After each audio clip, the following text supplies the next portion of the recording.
Hello students, I hope आप लोग अच्छे होंगे। आज के इस लेक्चर में हम बात करेंगे न्यूसेंस की। तो इस वीडियो में हम कवर करेंगे न्यूसेंस का meaning, definition, types, essentials, remedies, defences and case laws. Video थोड़ी सी लेंदी हो सकती है बट टाइम वेस्ट नहीं होगा, 100% वर्थ इट होने वाली है। अब बात करते हैं न्यूसेंस के मीनिंग की। Nuisance refer to an act that unlawfully interfere with a person's use or enjoyment of land or some right over। मतलब न्यूसेंस एक ऐसा एक्ट और ओमिशन है जिसके अंदर एक पर्सन की इंजॉयमेंट के अंदर, उसकी इंजॉयमेंट ऑफ लैंड के अंदर अनलॉफुली इंटरफेरेंस होता है।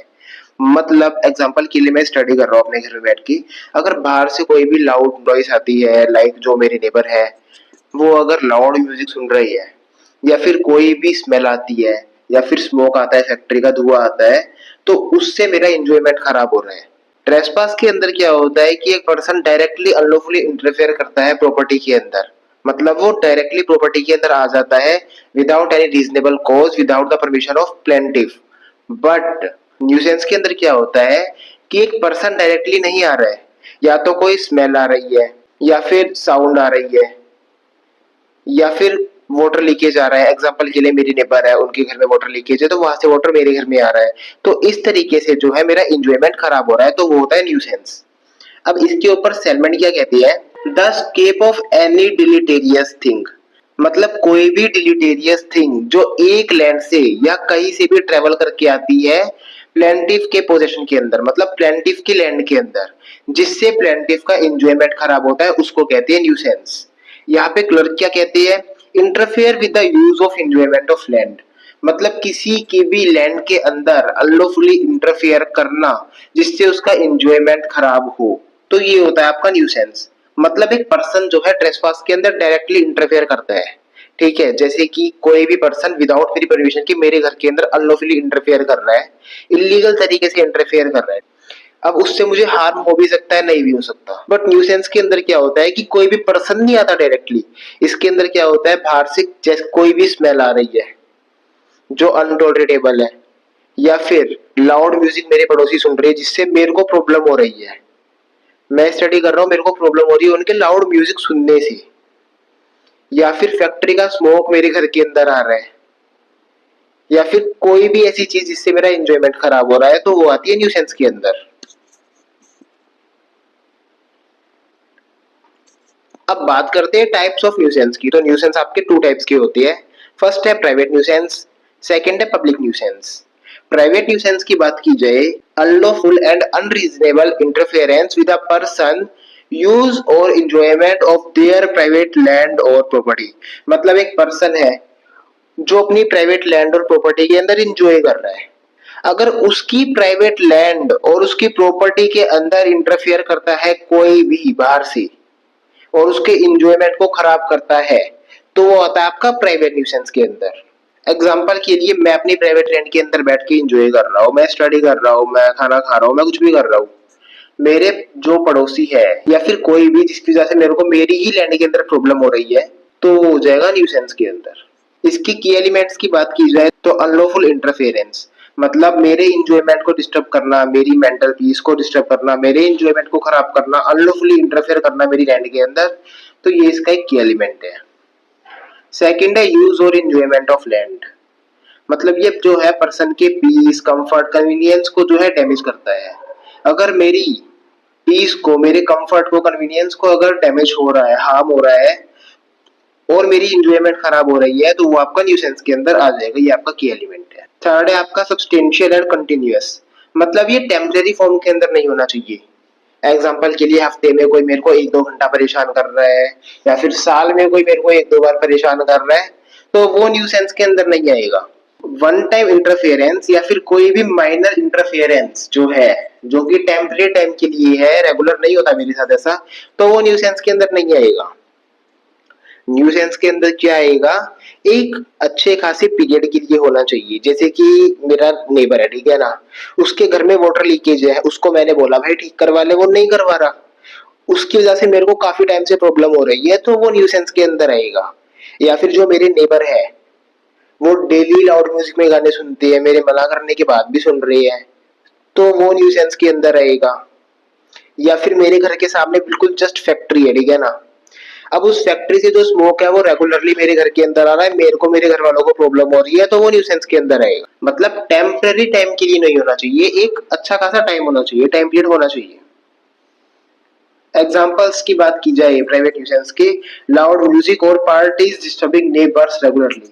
मतलब जो है लाउड म्यूजिक, जैसा कि मैंने आपको बताया था, लेट नाइट पार्टीज जो है वो डिस्टर्ब कर रही है नेबर को regularly. Emission of smoke, dust, foul odours from a factory. मतलब बाहर से स्मोक आ रहा है अगर, या फिर डस्ट आ रही है, या फिर कोई स्मेल आ रही है फैक्ट्री से केमिकल्स की, तो ये भी आपका न्यूसेंस के अंदर आ जाएगा। थर्ड एग्जांपल है water leakage from a neighbour house. मेरे जो पड़ोसी है उनके घर में वाटर लीकेज है, मैंने उनको बोला फिर भी ठीक नहीं करवा रही है। ऐसे बोलना जरूरी नहीं है, उनके घर में वाटर लीकेज है और मेरे को उससे प्रॉब्लम हो रही है, तो वो न्यूसेंस के अंदर आ जाएगा। इसके अंदर रेमेडीज क्या क्या हो सकती है? Injunction, court order to stop the nuisance. मतलब जो कोर्ट है वो ऑर्डर दे सकती है इंजंक्शन का स्टॉप करने के लिए न्यूसेंस को। डैमेजेस, मतलब आपको पता है कि सिविल रॉन्ग के अंदर है तो ऑब्वियसली डैमेजेस तो मेरे को मिल ही जाएंगी। Military compensation from harm suffered, मतलब जो प्लेंटिफ है उसको डैमेजेस मिलेंगे यहाँ पे। अबेटमेंट की बात की जाए तो मतलब जो न्यूसेंस का सोर्स है उसको ही रिमूव कर दिया जाए। एग्जाम्पल के लिए जो मेरे पड़ोसी है उनके घर में वाटर लीकेज है, तो उनको बोला जाएगा कि भाई इसको रिपेयर करवाओ। अब बात करते हैं पब्लिक न्यूसेंस की। सेम जैसे मैंने आपको प्राइवेट न्यूसेंस बताया है, सेम बिल्कुल उसके जैसा है, बस इसके अंदर इतना फर्क है कि ये एक पूरी की पूरी लार्ज नंबर ऑफ पीपल्स को कवर करता है, जनरल पब्लिक को कवर करता है, किसी प्राइवेट प्रॉपर्टी के अंदर ना होकर एक पब्लिक प्रॉपर्टी के ऊपर होता है। मतलब ये एक लार्ज नंबर ऑफ पब्लिक को कवर करता है। अगर बहुत सारे लोग हैं, उनकी सेफ्टी, हेल्थ, मोरल, पीस को अगर डिस्टरबेंस हो रही है तो ये उस चीज को कवर करता है। ये सारा आपका न्यूसेंस के अंदर आ जाएगा। अगर ये पब्लिक को अफेक्ट करता है डायरेक्टली, किसी पर्सन को अफेक्ट नहीं करता है, एक इंडिविजुअल को नहीं कर रहा है, यहाँ पे पब्लिक को अफेक्ट कर रहा है। इसके की फीचर्स क्या क्या हो सकती है? Affect the public at large, मतलब एक लार्ज नंबर ऑफ पब्लिक को अफेक्ट कर रहा है। एग्जाम्पल के लिए blocking the public road affect many peoples, मतलब एक पब्लिक रोड है उसको ब्लॉक कर दिया गया है, इससे बहुत सारे लोगों को परेशानी हो रही, डिस्टर्बेंस हो रही है। सेकंड की फीचर इसका क्या है? अनरीजनेबल इंटरफियरेंस, मतलब अनरीजनेबल इंटरफियरेंस हो रहा है जिससे हार्म, डैमेज, इनकन्वीनियंस हो रहा है पब्लिक को। थर्ड है कैन बी अ क्राइम, मतलब जो आपका प्राइवेट न्यूसेंस है ये तो आपका सिविल रॉन्ग के अंदर आ जाता है, बट जो पब्लिक न्यूसेंस है ये यूजुअली आपका क्रिमिनल रॉन्ग के अंदर आता है, क्रिमिनल ऑफेंस है ये, but in some cases it can also be a civil wrong. If someone suffer special damages, special damages का मतलब क्या होता है? मान लो पब्लिक है पूरी, अब पब्लिक के अंदर कोई पर्टिकुलर एक सिंगल पर्सन है जिसको पब्लिक से हटकर डैमेज हो रहा है। नॉर्मली पूरी पब्लिक जो है वो डैमेज को फेस कर रही है, डिस्टरबेंस को फेस कर रही है, लेकिन वो पर्सन है जिसको पब्लिक जो है उससे ज्यादा कुछ डैमेज हो रहा है। ठीक है, मतलब जो जिस लेवल पे पब्लिक को डिस्टरबेंस हो रही है उसको उससे उस लेवल से ज्यादा डिस्टरबेंस हो रही है। अगर वो ऐसा प्रूफ कर देता है कोर्ट में तो वो आ जाती है आपके स्पेशल डैमेजेस के अंदर। बात करते हैं पब्लिक न्यूसेंस की एग्जांपल की, polluting a river used by locals, मतलब जो लोकल्स है वो यूज करते हैं रिवर को, और वो रिवर जो है वो पोल्यूट है, तो उन सभी लोकल्स को कितनी ज्यादा डिस्टरबेंस हो रही होगी। Running a factory emitting harmful smoke near a residential area, मतलब एक रेजिडेंशियल एरिया के अंदर फैक्ट्री को रन करना, कितने सारे लोगों को प्रॉब्लम होगी उस चीज से। Loud speaker causing disturbance in a public place, मतलब पब्लिक के अंदर लाउड स्पीकर का यूज करना जिससे पब्लिक को डिस्टरबेंस होगी। तो ये सारे के सारे आपके एग्जांपल है पब्लिक न्यूसेंस के। अब बात करते हैं कि कौन सू कर सकता है पब्लिक न्यूसेंस के केसेस के अंदर। जनरली क्या होता है, जो स्टेट और जो पब्लिक अथॉरिटी होती है वो इसके ऊपर एक्शन लेती है, बट जैसा कि मैंने आपको स्पेशल डैमेजेस के बारे में बताया था, अगर कोई प्राइवेट इंडिविजुअल है जिसको पब्लिक से हटकर डैमेज हो रहा है, ये जो पब्लिक को डैमेज हो रहा है वो तो हो ही रहा है, उससे ज्यादा कुछ डैमेज हो रहा है, तो वो पर्सन जो है अलग से बियॉन्ड जाकर जो है सू कर सकता है। और अगर ये प्रूफ हो जाता है कि हाँ उसको स्पेशल डैमेज हो रही है पब्लिक से ज्यादा, जो नॉर्मल पब्लिक को जो डैमेज हो रहा है उससे ज्यादा डैमेज उसको हो रहा है, तो फिर उसको कंपनसेशन प्रोवाइड करवाया जाएगा। रेमेडीज क्या क्या हो सकती है इसके अंदर? सेम इंजंक्शन, सेकंड आपका क्रिमिनल प्रोसिक्यूशन, थर्ड है आपके डैमेजेस। स्पेशल डैमेजेस के अंदर अगर कोई इंडिविजुअल प्रूव कर देता है कि उसको हट का डैमेज हो रहा है तो वहां पर उसको कंपनसेशन प्रोवाइड करवाया जाएगा। डिफेंसेस क्या क्या हो सकती है न्यूसेंस के अंदर? सबसे पहला है प्रिस्क्रिप्शन। प्रिस्क्रिप्शन के अंदर क्या होता है, मान लो मेरी फैक्ट्री है, ठीक है, अब मैं 20 साल हो गए मेरी फैक्ट्री को चलते चलते, अब मैं उस फैक्ट्री को 20 ईयर से रन कर रहा हूँ कंटिन्यूसली, ठीक है। तो अब मेरे पास एक लीगल राइट है उस फैक्ट्री को रन करने का, क्योंकि 20 साल से तो मेरे ऊपर कोई केस हुआ नहीं, किसी को मुझसे प्रॉब्लम नहीं हुई, तो अब मेरे को एक लीगल राइट मिल गया है कि हाँ मैं उस फैक्ट्री को बिना किसी प्रॉब्लम के रन कर सकता हूँ।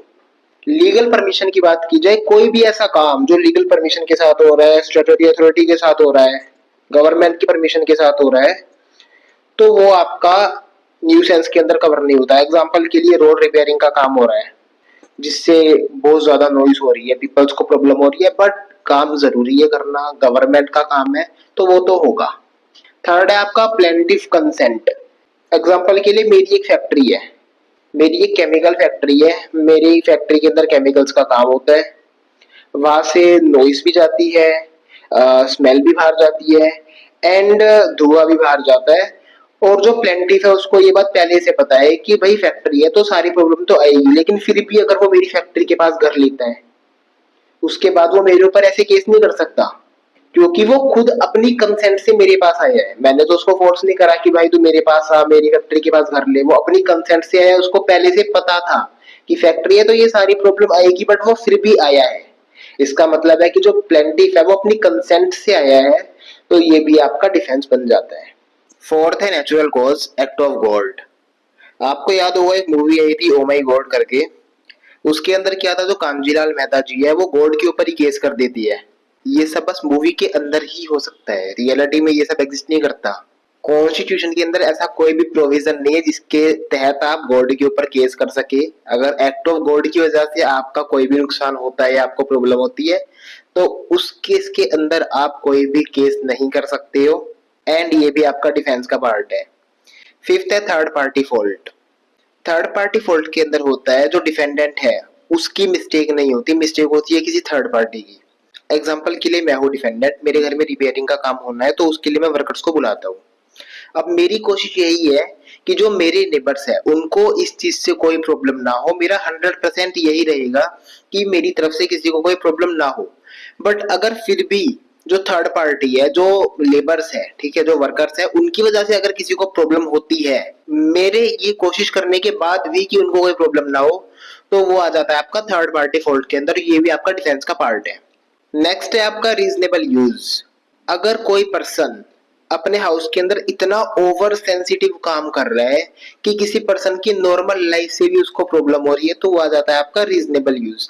लाइक मैं हूं, मैं अपनी नॉर्मल लाइफ जी रहा हूँ, ठीक है, अब मेरे किसी छोटे से फॉल्ट से, किसी हल्के से फॉल्ट से भी अगर मेरे पड़ोसियों को प्रॉब्लम होती है, वो इतना ओवर सेंसिटिव काम कर रहे हैं कि उनको मेरे थोड़े से फॉल्ट से भी प्रॉब्लम हो रही है जो नॉर्मली नहीं होनी चाहिए थी, तो ये आ जाता है आपका रीजनेबल यूज के अंदर। अगर कोई भी पर्सन अपने घर के अंदर कोई भी एक्स्ट्रा सेंसिटिव काम करता है और उसका काम खराब हो जाता है डिफेंडेंट की वजह से, अब वो काम इतना ज्यादा ओवर सेंसिटिव है कि जो नॉर्मल लाइफ है सामने वाले पर्सन की उससे भी उनको प्रॉब्लम हो रही है, तो ये भी आपका डिफेंस के अंदर आ जाता है। अब बात करते हैं केस लॉस की, न्यूसेंस की। Rambagh Singh versus Babulal, Allahabad high court का केस है 1982 का।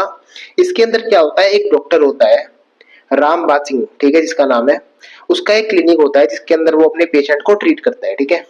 अब जो उसका नेबर है बाबूलाल, वो उसके ठीक क्लिनिक के सामने ही ब्रिक ग्राइंडिंग मशीन को शुरू कर देता है, जिससे क्या होता है कि बहुत ज्यादा नॉइस एंड बहुत ज्यादा डस्ट जो है वो क्लिनिक के अंदर आता है, क्लिनिक के पेशेंट्स को प्रॉब्लम होती है, डॉक्टर जो है उसको भी प्रॉब्लम होती है। तो यहाँ पर मेन प्रॉब्लम क्या है, जो भी पेशेंट्स है और जो डॉक्टर है, फर्स्ट ऑफ ऑल वो कंफर्ट जोन के अंदर नहीं है अपने, वहां पर उनका कंफर्ट जोन जो है डिस्टर्ब हो रहा है, वो क्लिनिक के अंदर कंफर्टेबली नहीं बैठ सकते, पीसफुली वो नहीं बैठ सकते, इससे डॉक्टर एंड पेशेंट दोनों को प्रॉब्लम हो रही है।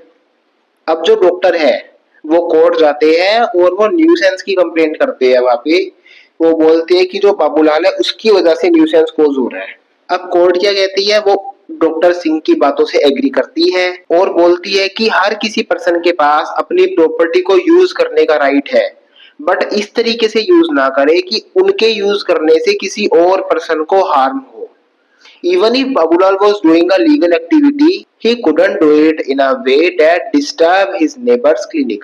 अगर बाबूलाल को कोई भी लीगल एक्टिविटी करनी है अपनी लैंड के अंदर कर सकते हैं, बट इस तरीके का कोई भी काम ना करे जिससे उनके नेबर को प्रॉब्लम हो, क्लिनिक को प्रॉब्लम हो, जो पेशेंट आ रहे हैं उनको प्रॉब्लम हो, डिस्टरबेंस हो। The clinic is a place of sick people, मतलब जो क्लिनिक है वो बीमार लोगों की एक जगह है जहाँ पर उनको ट्रीट किया जाता है, तो यहाँ पर एक्स्ट्रा केयर का ध्यान रखना चाहिए।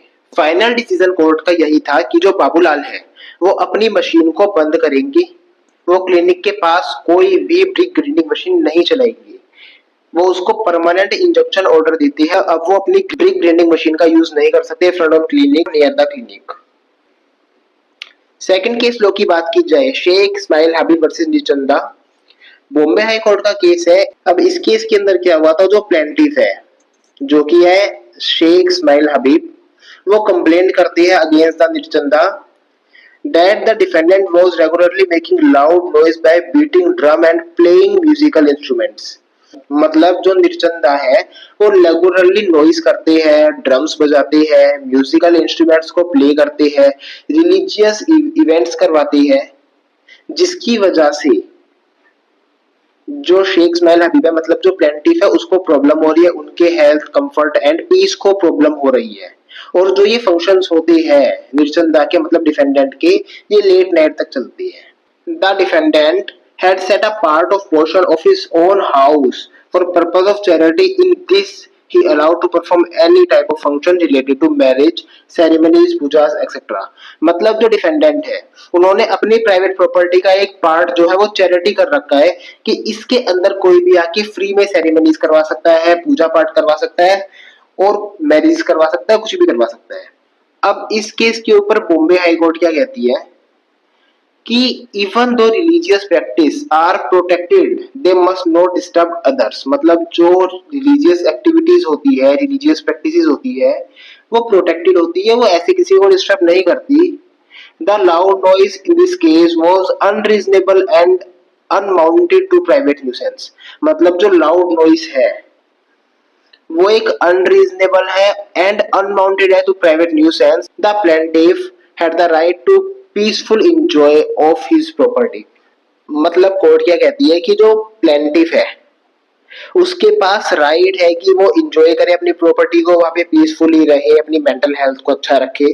अब जो डिफेंडेंट है वो किस चीज का डिफेंस लेना चाह रहा था कि जो उसकी प्रॉपर्टी है वो चैरिटेबल पर्पस के लिए है, वो रिलीजियस एक्टिविटीज वगैरह करवाते हैं, बट कोर्ट कहती है अच्छी बात है रिलीजियस एक्टिविटीज होती है बट ये कोई डिफेंस नहीं हुआ, ये डिफेंस में कवर ही नहीं होता है।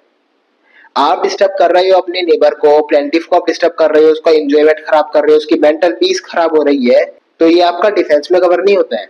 जजमेंट क्या आती है इसकी, the court granted an injunction stopping the defendant from creating such loud disturbance, मतलब जो कोर्ट है वो इस चीज के ऊपर इंजंक्शन लगाती है, स्टॉप करती है जो डिफेंडेंट है, अब वो कोई भी ऐसा डिस्टर्बेंस वाला काम नहीं करेगा जिससे उसके नेबर्स को प्रॉब्लम हो। तो यहाँ पर आपका पूरा का पूरा ये न्यूसेंस का टॉपिक खत्म होता है।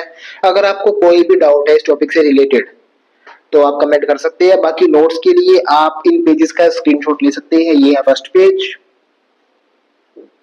Second page, third page, fourth page, fifth page and last sixth page. तो आप इन सभी पेजेस का स्क्रीनशॉट ले सकते हैं नोट्स के लिए। अगर आपको कोई भी डाउट है तो आप कमेंट कर सकते हैं। नेक्स्ट लेक्चर में मिलते हैं एक नई वीडियो के साथ, तब तक के लिए टेक केयर, बाय बाय।